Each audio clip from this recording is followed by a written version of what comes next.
Alors, deuxième dossier, vous êtes de garde aux urgences, vous accueillez une patiente de 79 ans pour des palpitations et des douleurs thoraciques.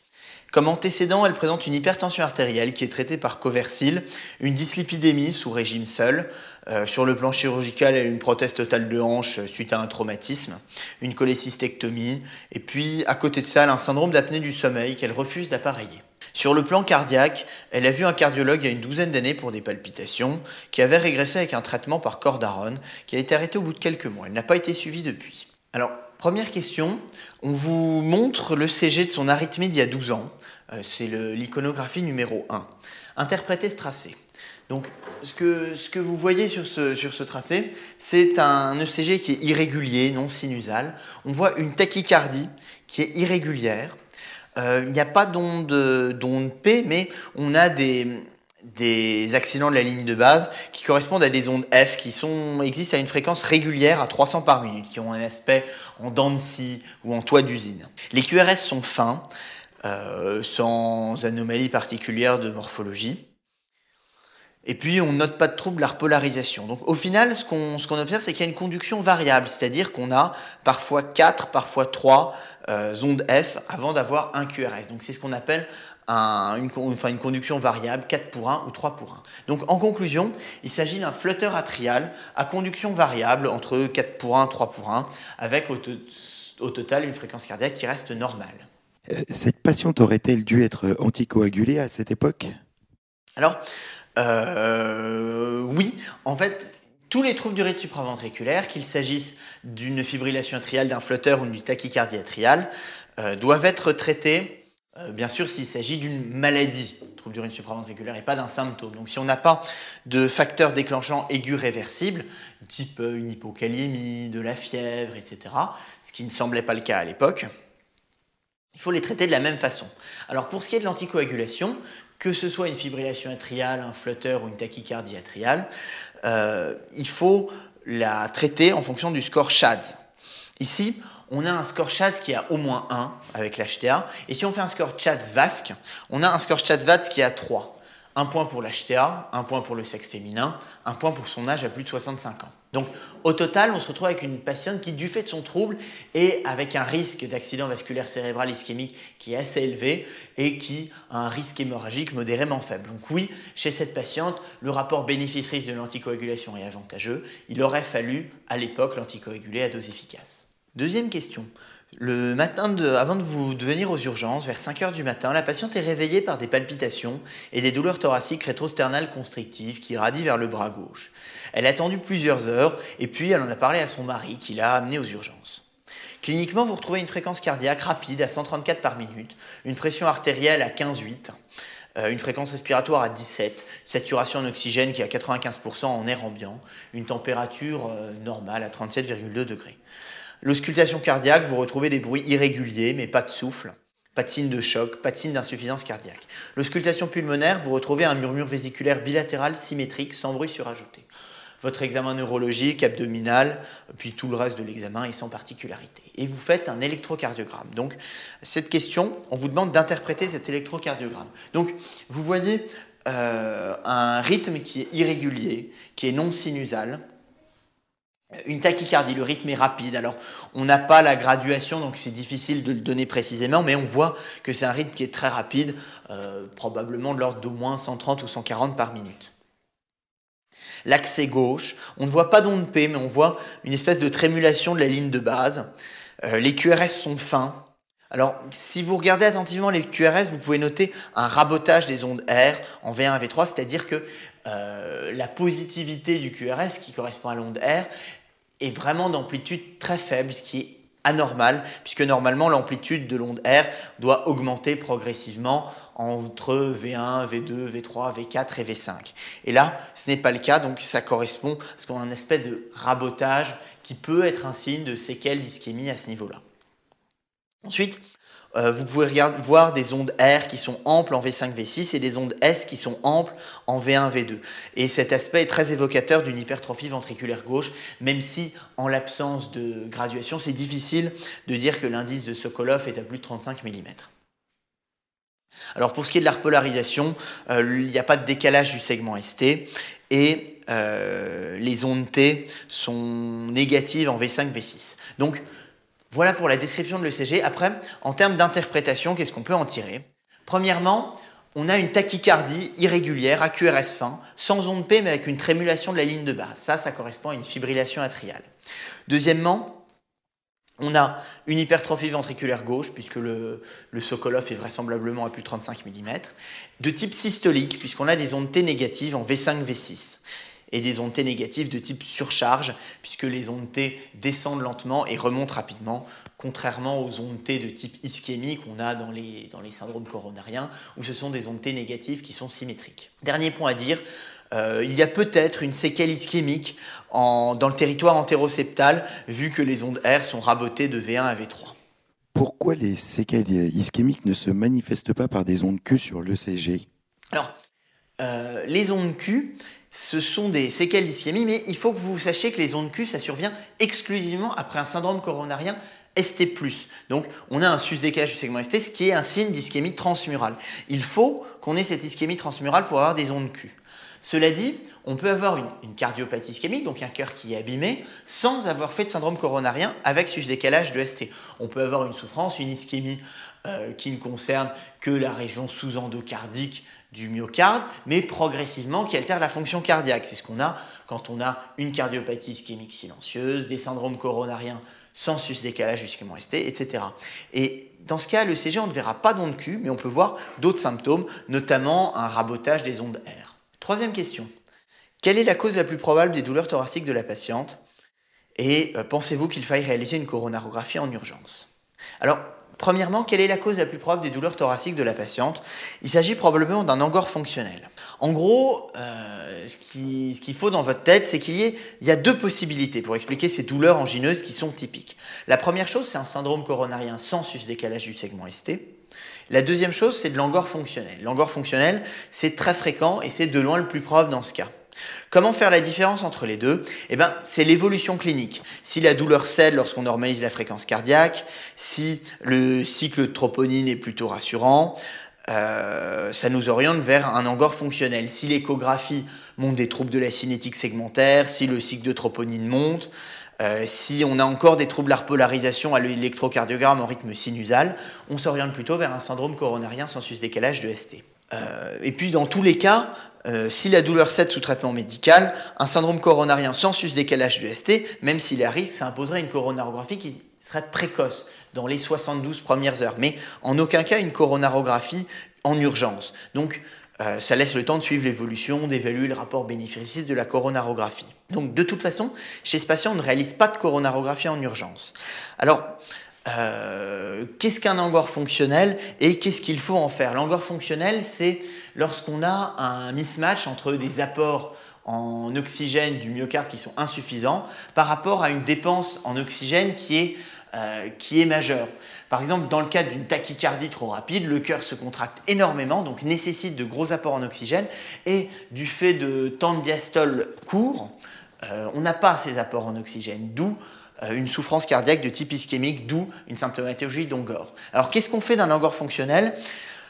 Il faut le considérer en quelque sorte comme une épreuve d'effort positif. Donc, selon le cas du patient, on peut proposer soit à distance des tests d'ischémie, soit une coronarographie d'emblée. Pour répondre aux questions du patient, à la question 3, il s'agit probablement d'un angor fonctionnel et non, on ne fait pas de coronarographie en urgence.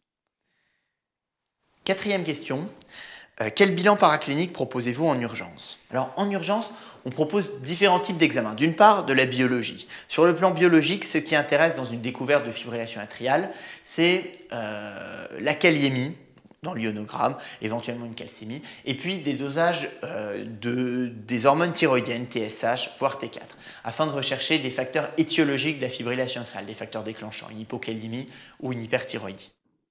Ensuite, vu que la patiente présente des douleurs thoraciques, il faut faire un dosage de troponine et d'enzymes cardiaques et un cycle enzymatique pour rechercher s'il y a une ischémie, des arguments pour un syndrome coronarien.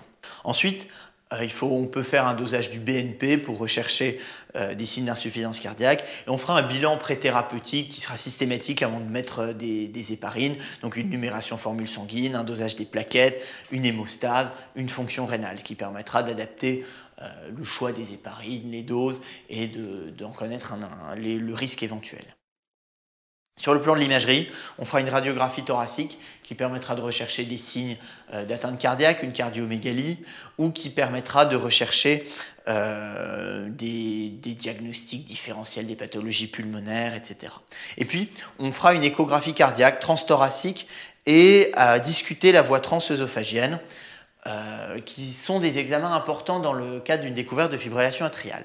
Pourquoi ? Parce que l'échographie cardiaque, ça permet de faire d'une part le diagnostic étiologique de la fibrillation atriale. Est-ce qu'il y a une valvulopathie ? Est-ce qu'il y a une cardiopathie sous-jacente ? Est-ce qu'il y a une péricardite ? D'autre part, ça permet d'en rechercher les complications. Est-ce qu'on a une distension des cavités cardiaques, une altération de la FEVG, une hyperpression artérielle pulmonaire ? Ensuite, ça permet de rechercher les signes d'ischémie, c'est-à-dire est-ce qu'on a des troubles de la cinétique segmentaire qui, dans ce cas clinique, nous intéresseraient vu qu'on a un contexte de douleur thoracique. Alors, pourquoi je parle de l'échographie cardiaque par voie transœsophagienne ? Elle n'est probablement pas nécessaire en urgence dans ce contexte, dans la mesure où la fibrillation atriale date de moins de 24-48 heures, donc on pourrait faire une réduction en urgence sans ETO. Et puis, dans la mesure où, comme l'épisode est bien toléré, ça ne nécessite pas de réduction en urgence. Mais dans le cadre d'une fibrillation atriale, je vous conseille de parler de l'ETO dans vos copies. Ça permet de faire un bilan avant de prévoir une cardioversion. Ça permet de s'assurer de l'absence de thrombus intra-atrial, parce que si on veut réduire une fibrillation atriale qui dure depuis plus de 48 heures, il faut soit une anticoagulation efficace depuis au moins 3 semaines, ce qui retarde le traitement de 3 semaines ou plus, ou il faut une ETO qui montre l'absence de thrombus intracardiaque. Ensuite, on peut proposer un électrocardiogramme 18 dérivations pour rechercher si on n'a pas des signes d'ischémie dans les territoires postérieurs au vu de la douleur thoracique. 5e question. La numération formule sanguine et l'ionogramme sont sans particularité. Le cycle de troponine est négatif. L'échographie cardiaque retrouve un ventricule gauche avec un remodelage concentrique, fraction d'éjection conservée, une dilatation de l'oreillette gauche, des pressions de remplissage normales. Bref, une patiente qui présente une fibrillation atriale rapide, sans élévation de la troponine et sans signe de gravité. Alors, 5e question, quelle prise en charge thérapeutique proposez-vous ? Premièrement, du fait de la douleur thoracique, il faut hospitaliser la patiente de préférence en soins intensifs de cardiologie jusqu'à ce qu'elle soit ralentie et que la douleur ait cédé. En termes de mise en condition, on met la patiente au repos au lit, on peut initialement la scoper. En termes de traitement symptomatique, on peut mettre de l'oxygène, des anxiolytiques en cas de besoin. Pour ce qui est du traitement, le principal, c'est le traitement de la fibrillation atriale. Donc pour traiter la fibrillation atriale, il faut se poser différentes questions. Premièrement, quelle anticoagulation ? Alors ici, il y a une indication à une anticoagulation efficace parce que la patiente présente un score SHADS à plus que 1. Donc on peut proposer soit des HNF, soit des HBPM. Il faudra surveiller le TCA si HNF et dans tous les cas, les plaquettes 2 fois par semaine. Ensuite, on fera un relais précoce par antivitamine K. Alors les antivitamines K, quand on fait un relais héparine AVK, on peut introduire les AVK dès J1 pour gagner du temps. Il faut noter que l'objectif d'INR est compris entre 2 et 3. L'INR doit être mesuré toutes les 48-72 heures et les héparines pourront être arrêtées si l'INR est compris entre 2 et 3 sur 2 dosages successifs à au moins 48 heures d'intervalle. Il faut aussi noter que le chevauchement entre héparine et AVK doit être d'au moins 15 jours parce qu'à l'instauration des AVK, on a un effet antiprotéine S et antiprotéine C qui favorise la thrombose. Donc un effet un peu paradoxal qui fait que avoir une couverture par héparine, quelque chose d'intéressant. Deuxième chose dans le traitement de la fibrillation atriale, il faut ralentir la cadence ventriculaire puisque celle-ci est mal tolérée. Donc on peut proposer des bêta-bloquants. Les bêta-bloquants, je vous rappelle qu'ils doivent être évités en cas d'insuffisance cardiaque aiguë ou grave ou si le patient est asthmatique ou en BPCO décompensé. Alors, les autres choix thérapeutiques qui peuvent être utilisés, ce seraient des inhibiteurs calciques bradycardisants ou des digitaliques. Troisième chose, il faut proposer un traitement du rythme cardiaque, donc une cardioversion pour rétablir le rythme sinusal. Celle-ci peut être envisagée après au moins 3 semaines d'anticoagulation efficace ou après une échographie cardiaque par voie transœsophagienne qui montrerait l'absence de thrombus intra-atrial. Alors, pour faire la cardioversion, il y a deux méthodes, soit un choc électrique externe, soit une cardioversion médicamenteuse avec une dose de charge antiarythmique comme de la cordarone. Et dans tous les cas, la cardioversion doit être suivie d'au moins 4 semaines d'anticoagulation efficace. Dernier point, il faut prévenir les récidives de troubles du rythme supraventriculaire si le rythme sinusal a été rétabli. Donc, si la patiente est à nouveau sinusale, on peut proposer un traitement antiarythmique de fond par amiodarone à privilégier chez cette patiente au vu de la cardiopathie. Alors, le reste du traitement, c'est toutes les mesures associées, une rééquilibration hydroélectrolytique, un traitement du syndrome d'apnée du sommeil de la patiente, une éducation aux antivitamines K. Bien sûr, il faut optimiser le traitement médical de l'hypertension artérielle ou de la dyslipidémie. Et puis, il faut surveiller la patiente sur le plan clinique et sur le plan paraclinique en termes de tolérance et d'efficacité du traitement. Quelles sont les causes de la fibrillation atriale? Alors, c'est quelque chose d'important à connaître. Les étiologies des fibrillations atriales, on a deux choses. La première chose, c'est quand on a une cardiopathie sous-jacente, auquel cas, une FA idiopathique, une fibrillation atriale qui dure, c'est une maladie fibrillation atriale. C'est celle qu'il faut traiter au long cours. Alors, les causes des fibrillations atriales, c'est surtout des cardiopathies sous-jacentes, donc il s'agisse de valvulopathie, surtout les valvulopathies mitrales, puisque c'est celles qui ont le plus tendance à dilater les oreillettes, ce qui favorise la fibrillation atriale. Qu'il s'agisse de pathologies du myocarde, des cardiopathies hypertensives avec hypertrophie ventriculaire gauche, des cardiopathies hypertrophiques, des cardiopathies dilatées, des cardiopathies restrictives, toute insuffisance cardiaque. Qu'il s'agisse de problèmes de péricarde type péricardite chronique constrictive, de problèmes coronariens type séquelles d'infarctus, tous ces cardiopathies peuvent provoquer des fibrillations atriales. Et puis, on a fréquemment des fibrillations atriales idiopathiques, chroniques, pour lesquelles on ne retrouve pas de cause. Et donc, à côté de ces fibrillations atriales surcardiopathiques qui doivent être traitées, qui sont des maladies fibrillation atriale, il existe aussi tout ce qui est symptômes fibrillation atriale. Donc dans ces cas-là, il s'agit d'une fibrillation atriale aiguë liée à des causes extracardiaques ou à quelques causes cardiaques, mais qui sont aiguës et réversibles. Donc la fibrillation atriale est un symptôme d'autre chose, bien sûr, qui va être réversible lorsque le facteur déclenchant s'arrête et qu'il n'y aura pas besoin de traiter au long cours. Donc c'est ce qu'on a dans la fièvre, dans des hypoxémies, dans des troubles métaboliques type hypokaliémie ou hypercalcémie, dans des troubles endocriniens type hyperthyroïdie ou phéochromocytome, dans des causes toxiques, notamment les alcoolisations aiguës ou la prise de cocaïne. Lors de causes iatrogènes, par exemple les prises de médicaments bêta-2 mimétiques, d'adrénaline ou d'amphétamine peuvent provoquer des fibrillations atriales, et puis dans des causes un peu plus rares, lors d'électrocution. On a ça aussi dans des contextes chirurgicaux, notamment après une chirurgie cardiaque. On peut aussi avoir ça dans des causes cardiaques, dans des pathologies cardiaques, mais qui sont aiguës, réversibles, donc une myocardite ou un syndrome coronarien aigu ou une embolie pulmonaire. Alors, 6e question. Les douleurs cèdent lorsque la fréquence cardiaque se ralentit. Est-ce que cette information confirme votre hypothèse diagnostique de la question 3 ? Et dans ce cas, quel va être votre diagnostic complet ? Donc, premièrement, oui, le fait que la fréquence cardiaque se ralentisse et que la douleur cède à ce moment-là, ça confirme le diagnostic d'angor fonctionnel. On corrige le mismatch et on corrige la douleur. Donc, il n'y a pas de syndrome coronarien sous-jacent. Deuxième partie, quel est le diagnostic complet ? Il s'agit d'un premier accès documenté de fibrillation atriale rapide, paroxystique, évoluant depuis moins de 24 heures, chez une patiente qui a un risque cardio-embolique important, vu que son score de CHADS est à 2 et surtout son score de CHADS-VASc est à 4, compliqué d'angor fonctionnel, et puis une fibrillation atriale d'étiologie inconnue, probablement liée à l'hypertension artérielle et au syndrome d'apnée du sommeil chez une patiente de 79 ans. 7e question. Vous introduisez un traitement par warfarine, coumadine. Pourquoi ? Et quels sont les points clés de l'éducation de la patiente à ce traitement ? Alors, pourquoi est-ce qu'on met un traitement par antivitamine K ?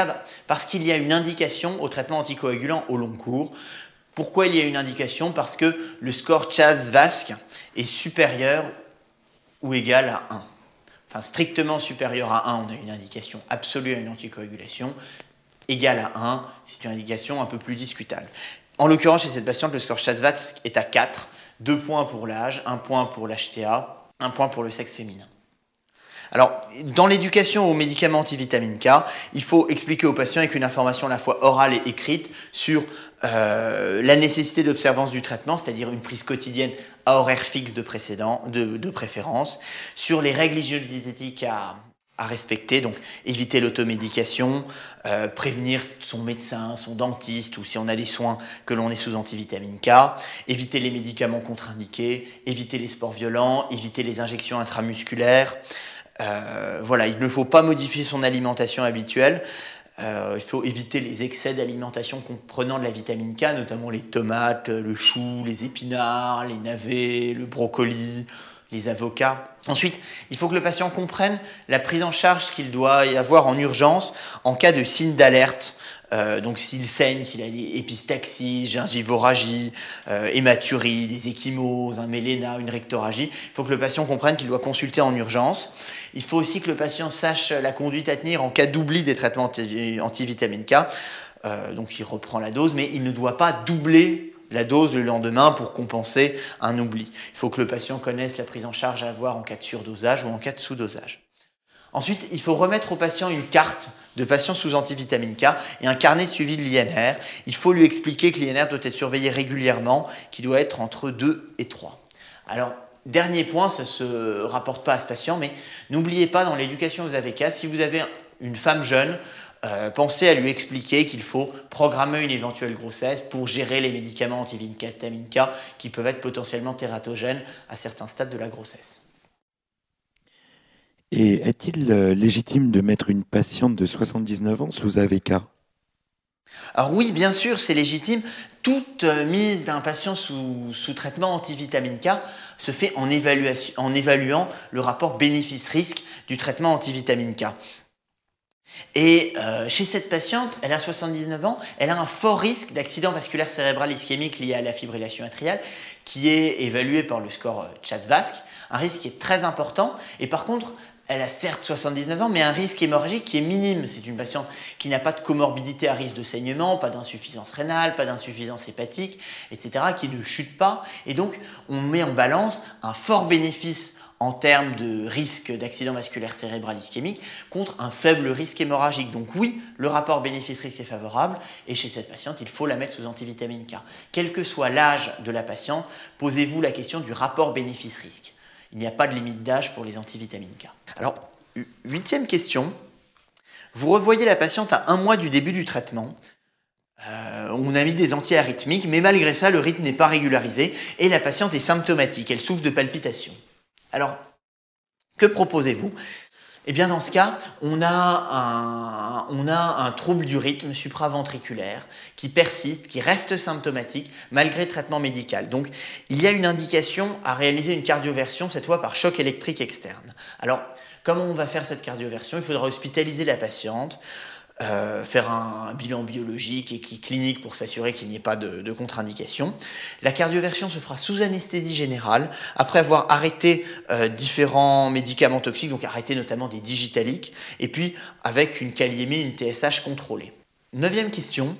Une coronarographie est réalisée, retrouve des plaques athéromateuses avec une sténose non significative à environ 30% au niveau de l'artère circonflexe proximale. Alors, quels sont les 2 médicaments qui devraient figurer sur l'ordonnance de la patiente à la suite de cette coronarographie? Alors, il faut mettre 2 médicaments lorsqu'on retrouve une coronarographie avec des plaques sans sténose. D'une part, il faut mettre des antiagrégants plaquettaires pour éviter le risque de rupture et de thrombose de plaques, puisque une plaque, même non significative, est à risque de syndrome coronarien aigu. Et d'autre part, il faut mettre des statines pour traiter au mieux la dyslipidémie, parce que c'est pour éviter la progression des plaques d'athérome. Donc, plaque d'athérome non significative égale aspirine plus statine. Si la sténose retrouvée était significative, aurait-il fallu revasculariser compte tenu du fait qu'elle n'est pas symptomatique? Alors, justement, c'est d'où l'intérêt de l'évaluation clinique de cette patiente. Alors, l'angor fonctionnel pendant la fibrillation atriale, ça pourrait être considéré comme une épreuve d'effort positive. Mais c'est vrai que si on retrouve une sténose significative sans argument pour quelque chose de clinique, la question de la revascularisation doit se poser. Mais bien sûr, si l'indication de la coronarographie est bonne, c'est qu'on avait un événement clinique qui a nécessité la recherche de sténose. En pratique, sur une découverte fortuite d'une lésion serrée, la meilleure solution, c'est de proposer un test d'ischémie qui permettra de réévaluer la patiente, et si le test d'ischémie est positif, ça signifie que la sténose est significative, parle cliniquement, donc il faudra la traiter.